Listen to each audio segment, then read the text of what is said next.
சுத்தது என்ற தலைப்பில் பேச வருகிறார். அடுத்து ஹாரூன் பாசித் தயாராக இருக்கட்டும்.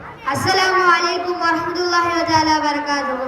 நஹ்மதுஹு வ நுஸல்லி அலா ரசூலில்லாஹில் கரீம். அம்மா பஅத். ஃபகத் क़ால அல்லாஹு தஆலா ஃபில் குர்ஆனில் அலீம் வல் ஃபுர்கானில் மஜீத். அஊது பில்லாஹி மினஷ் ஷைத்தானிர் ரஜீம். பிஸ்மில்லாஹிர் ரஹ்மானிர் ரஹீம். எல்லா புகழும் அல்லாஹ் ஒருவன் மீது நிலவட்டுமாக. நபிகள் நாயகம், நற்குணத்தில் தாயகம், கண்மணி நாயகம் நபி ஸல்லல்லாஹு அலைஹி வஸல்லம் அவர்களின் மீதும், தோழர்கள் மீதும், நாதாக்கள் மீதும், நல்லோர்கள் மீதும், குறிப்பாக இந்நிகழ்வை தலைமையேற்று கொண்டு நடத்தியிருக்கும் தலைவர் அவர்களுக்கும், மதரசாவின் அழைப்பை ஏற்று வந்திருக்கும் ஆலிம் பெருமக்களுக்கும், ஜமாதார்களுக்கும், மேலும் இவ்விழாவிற்கு வருகை தந்த நம் அனைவரின் மீதும் அல்லாஹ்வின் அன்பும் அருளும் என்றும் நின்று நிலவட்டுமாக. ஆமீன். எனது பெயர் அப்சல் ஃபாரூக். நான் பொய் பேசுவதின் தீமையை பற்றி பேச வந்துள்ளேன். அன்பிற்கினிய அல்லாஹ்வின் நல்லடியார்களே, ஒரு மனிதன் பேசும் பொய் அல்லாஹ்வின் கோபத்தையும் துன்பத்தையும் இழுத்து கொண்டே வருகிறது. இன்றைய காலத்தில் பொய் சொல்வது என்பது சர்வசாதாரணமாக கருதப்படுகிறது.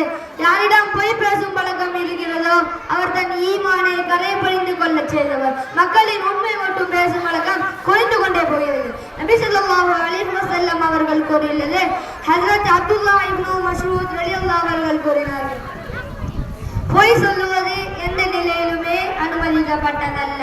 வேண்டும் என்று சொல்லவோ அல்லது விளையாட்டாக சொல்லவோ இரண்டுமே கூடாது.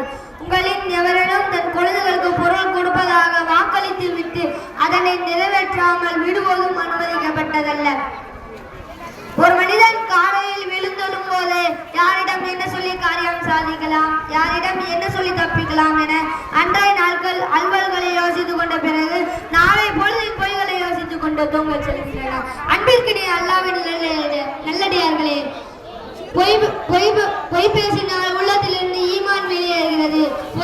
பொய் சொன்னால் மரண நேரத்தில் களிமா சொல்ல தடையாகும். ஒரு பக்கம் சுப்ஹானல்லாஹ், இன்னொரு அல்ஹம்துலில்லாஹ் என நாவால் ஓதுவதும், தொழுகை கடைபிடித்துக் கொண்டே நாவால் பொய் சொல்லுவதும் ஈமானுக்கு மிகவும் முரண்பட்ட விஷயமாகும். நபி தோழர் அப்துல்லாஹ் பின் அமீர் ரலியல்லாஹு அவர்கள் கூறினார்கள், ஒருமுறை நபி ஸல்லல்லாஹு அலைஹி வஸல்லம் அவர்கள் எங்கள் வீட்டிற்கு வருகை தந்த போது, என் தாயார் நீர் இங்கே வா, உனக்கு ஒரு பொருள் தருகிறேன் என்று கூறினார்கள். அதற்கு நபி ஸல்லல்லாஹு அலைஹி வஸல்லம் அவர்கள் சொன்னார்கள், நீர் அவனுக்கு ஏற்கனவே பொருள் கொடுப்பதாக வாக்களித்து விட்டு அதனை நிறைவேற்றாமல் விடுவதும் அனுமதிக்கப்பட்டதல்ல.